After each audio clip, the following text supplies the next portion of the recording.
Hello students. In the previous lectures of chapter 13 AC circuits, we have studied different types of AC circuits where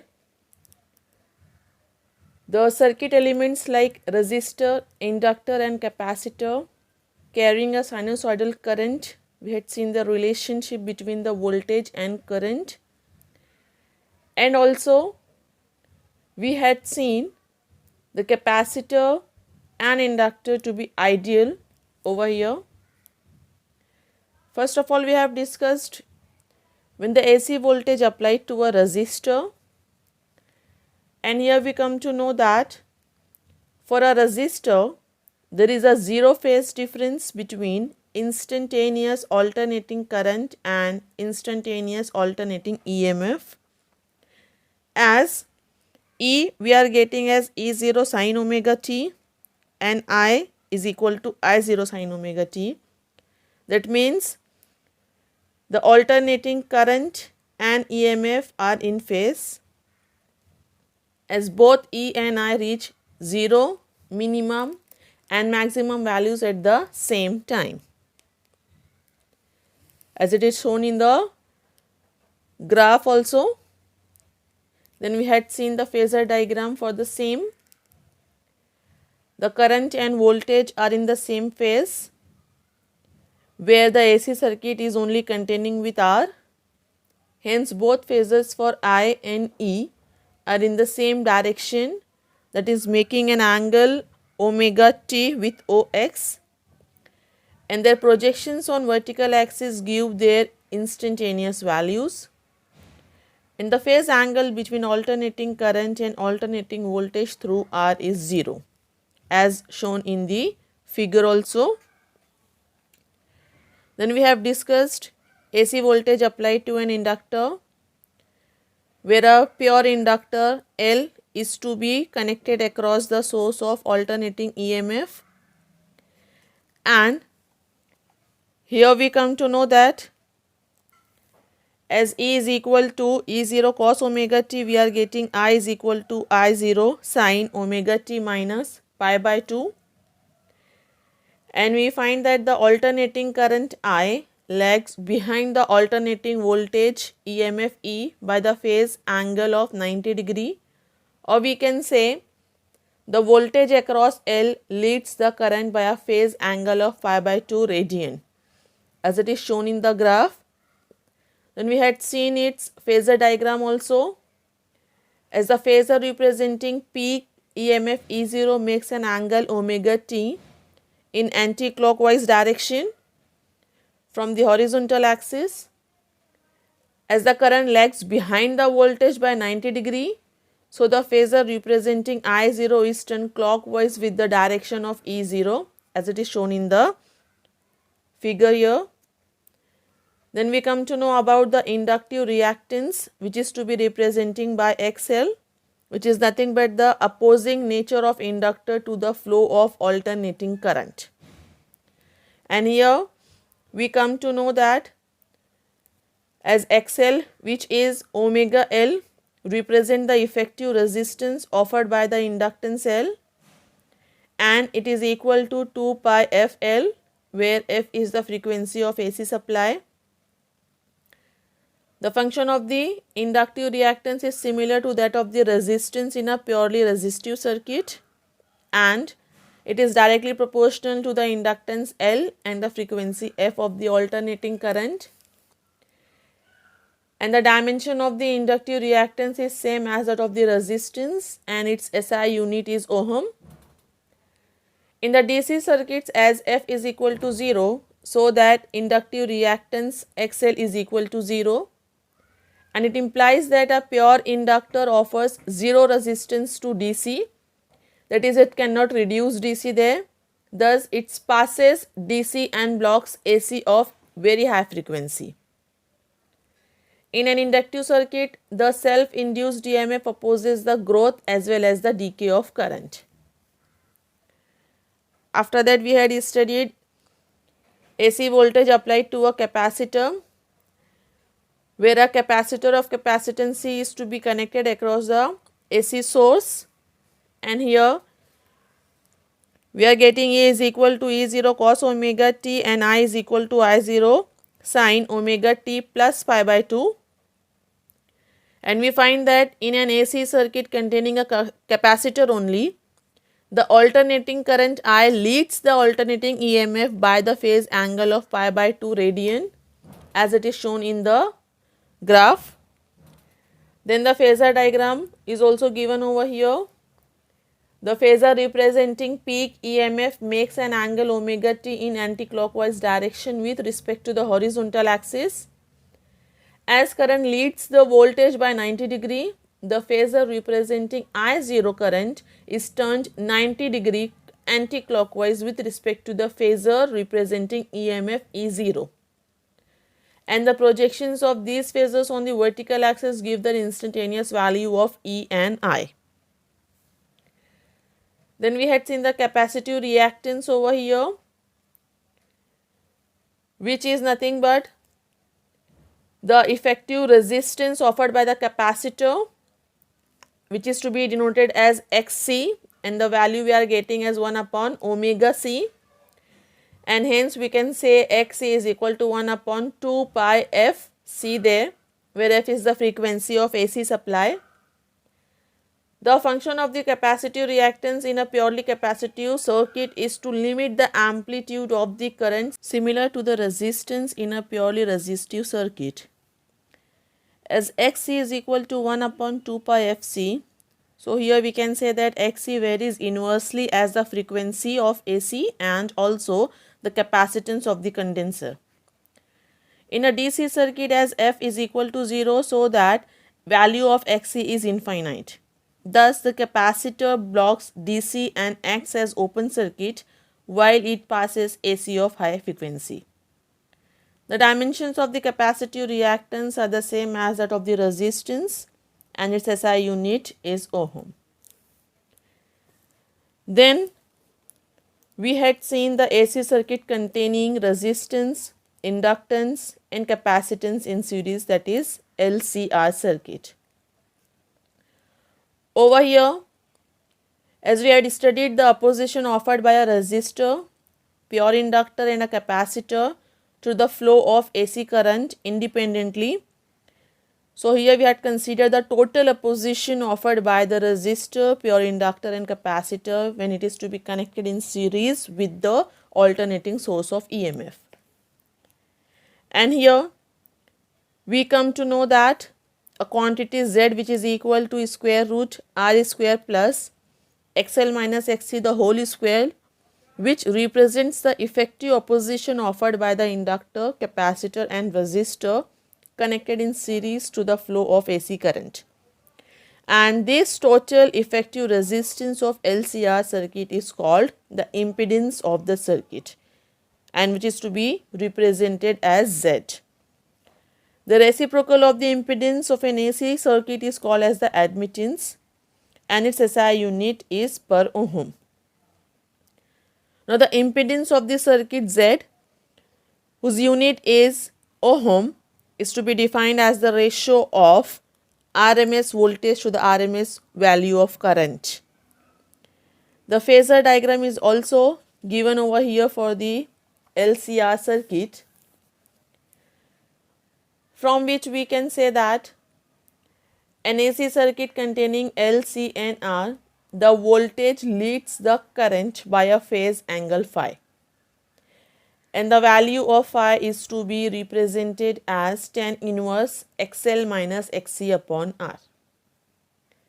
The alternating current in the LCR circuit would be represented by I is equal to I0 sin omega t plus phi and E is equal to E0 sin omega t plus phi. And over here we can say that when XL is equal to XC, then tan phi is equal to 0. Hence voltage and current are in phase and the AC circuit is non-inductive. Second, we can conclude when XL is greater than XC, tan phi is positive, that means the phi is positive. Hence voltage leads the current by a phase angle phi and the AC circuit is inductance dominated circuit. And then we can conclude, when XL is less than XC, tan phi is negative, that is the phi is negative and the voltage leads the current by the phase angle phi, and the AC circuit is capacitance dominated circuit. Now let's have the next topic of the chapter, LC oscillations. As capacitors store energy in their electric fields and inductors store energy in their magnetic fields. When a capacitor is supplied with an AC current, it gets charged. When such a fully charged capacitor is connected to an inductor, the charge is transferred to the inductor and current starts flowing through the inductor. Because of the increasing current, there will be a change in the magnetic flux of the inductor in the circuit. Hence, induced EMF is produced in the circuit. This self-induced EMF will try to oppose the growth of the current. Due to this, the charge where energy is stored in on the capacitor decreases and an equivalent amount of energy is stored in the inductor in the form of magnetic field. When the discharging of the capacitor completes, all the energy is stored in the capacitor will be stored in the inductor. The capacitor will become fully discharged, whereas inductor will be storing all the energy. As a result, now the inductor will start charging the capacitor. The current and magnetic flux linked with the inductor starts decreasing. Therefore, an induced EMF is produced which recharges the capacitor in the opposite direction. This process of charging and discharging of capacitor is repeated and energy taken from the source keeps on oscillating between the capacitor C and the inductor L. When a charged capacitor is allowed to discharge through a non-resistive inductor, electrical oscillations of constant amplitude and frequency are produced. These oscillations are called LC oscillations. So, the parallel combination of an inductor of self-inductance L and capacitor of capacitance C produces electrical oscillations of desired frequency. The frequency of the oscillations depends upon the values of L and C. Now let us consider a parallel combination of L and C as shown in the figure. Now let a capacitor with initial charge Q0 at time t is equal to 0 be connected to an ideal inductor, that is a non-resistor or zero resistance. The electrical energy is stored in the dielectric medium between the plates of the capacitor is given as UE is equal to half Q0 square upon C. Since there is no current in the circuit, the energy is stored in the magnetic field of the inductor is 0. As the circuit is closed, the capacitor begins to discharge itself through the inductor, giving rise to a current I in the circuit. As the current I increases, it builds up a magnetic field around the inductor. A part of electrical energy of the capacitor gets stored in the inductor in the form of the magnetic energy, which is to be given as UB is equal to half Li square. At a later instant, the capacitor gets fully charged and the potential difference across its plates becomes 0. The current reaches its maximum value I0 and the energy in the magnetic field is given as half Li0 square. Thus, the entire electrostatic energy of the capacitor has been converted into the magnetic field energy of the inductor. After the discharge of the capacitor is complete, the magnetic flux linked with the inductor decreases, inducing a current in the same direction as per the Lenz's law, as we had discussed the current earlier. The current thus persists, but with decreasing magnitude of charge, the capacitor in the opposite direction. The magnetic energy of the inductor begins to change into the electrostatic energy of the capacitor there. The process continues till the capacitor is fully charged with a polarity which is opposite to that in its initial state. Thus, the entire energy is again stored as half Q0 square upon C in the electric field of the capacitor. The capacitor begins to discharge again, sending current in opposite direction. The energy is once again transferred to the magnetic field of the inductor. Thus, the process repeats itself in the opposite direction, and the circuit eventually returns to the initial state. So, here we can say that when a capacitor is initially charged with a polarity which is shown in the first figure, when switch is to be closed, the capacitor will discharge, sending current through the inductor. This produces the magnetic field around the inductor, which increases slowly due to self-induced EMF produced in the coil. When capacitor is completely discharged, the magnetic field around the coil is maximum. At this time, electrostatic energy of the capacitor is converted into the magnetic field energy of the inductor.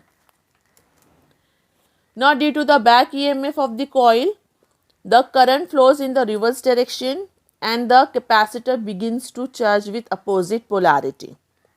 Thus, the magnetic field energy is converted into electrostatic energy again. Now, again, capacitor begins to discharge, sending current through the inductor in opposite direction. In this way, the charging and discharging of the capacitor goes on repeating by reversing the direction of current producing AC, that is oscillating current. Thus, the energy of the system continuously surges back and forth between the electric field of the capacitor and magnetic field of the inductor, and this process of electrical oscillations of a definite frequency. These are called LC oscillations. If there is no loss of the amplitude of the oscillations remain constant, and the oscillations are said to be undamped. However, LC oscillations are usually damped due to the following reasons. First one, every inductor has some resistance. This causes energy loss as heat. The amplitude of oscillations goes on decreasing and they finally die out. The second reason is, if the resistance were zero, total energy of the system would not remain constant. It is radiated away in the form of the electromagnetic waves.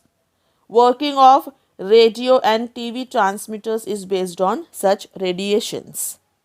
That means, practically the whole process that we have discussed about the LC oscillations is not possible and is never achieved.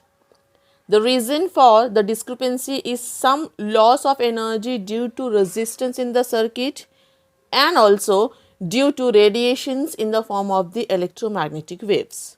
Thus, whenever we connect a charged capacitor to an inductor, the electric current and the charge on the capacitor in a circuit undergoes LC oscillations.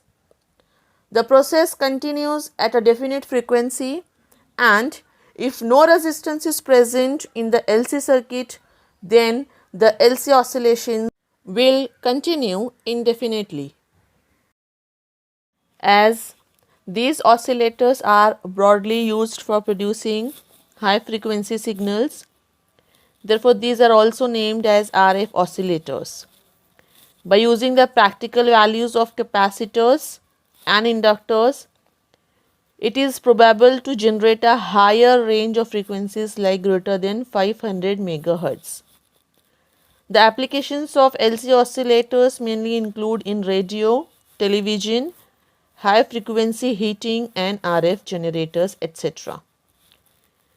These oscillators uses a tank circuit which includes a capacitor C and an inductor L.